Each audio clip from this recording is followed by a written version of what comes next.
আজকে আমি গুঁড়ো দুধ দিয়ে আটা চিনি দিয়ে পিঠা বানালাম। আসসালামু আলাইকুম, সবাই কেমন আছেন? আশা করি ভালো আছেন। আলহামদুলিল্লাহ, আমিও আপনাদের দয়ায় ভালো আছি। দূর বা কাছে থেকে যে যেখান থেকে দেখছেন ভিডিওটা, সবাইকে আন্তরিক শুভেচ্ছা ও ভালোবাসা। আমার প্রিয় প্রবাসী ভাই বোনদের, দেশের ভাই বোনদের। তো আমি এখানে আটা নিয়ে গরু দুধ দিয়ে মিশিয়ে নিয়েছি, আর এখন আমি চিনি দিয়ে দিব। চিনি দিয়ে আমি আটা, দুধ আর চিনি দিয়ে আমি এগুলো মিক্স করে একটা বানাবো। বানাইয়ে আমি পরে পিঠাগুলো বানাবো আর কি। তো এই চিনিগুলো দিয়ে দিলাম। তো এই যে এখানে আমি পানি দিয়ে অল্প অল্প আস্তে আস্তে পানিগুলো দিয়ে আমি এই আটাটা গুলে নিয়েছি। এখন আমি একটা প্যান বসিয়ে দিয়েছি। এখানে আমি একটু একটু করে চামচের সাহায্যে রুটির মতো বানাবো। বানিয়ে আমি তার ভিতরে ভরে দিব আমি এই ইয়েগুলো।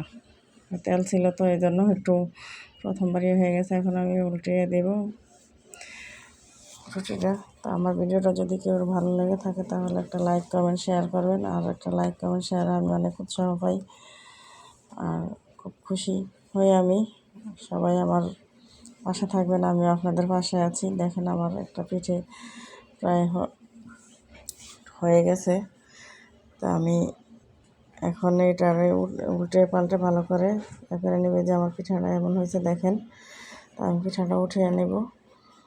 আর এভাবে আমি সবগুলো পিঠা বানায় নিব। এই যে আরেকটা পিঠা আমি দিয়ে দিলাম। এভাবে আপনারা চাইলেও বানাতে পারেন।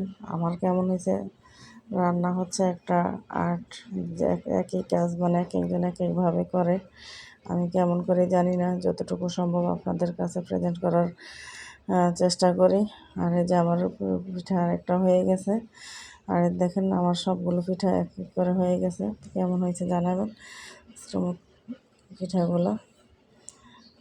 খেতে কিন্তু এভাবে ভালোই লাগে, খুব মজা হয়েছিল। আমি মাঝে মাঝে বানাই, আপনারা চাইলে বানাতে পারেন।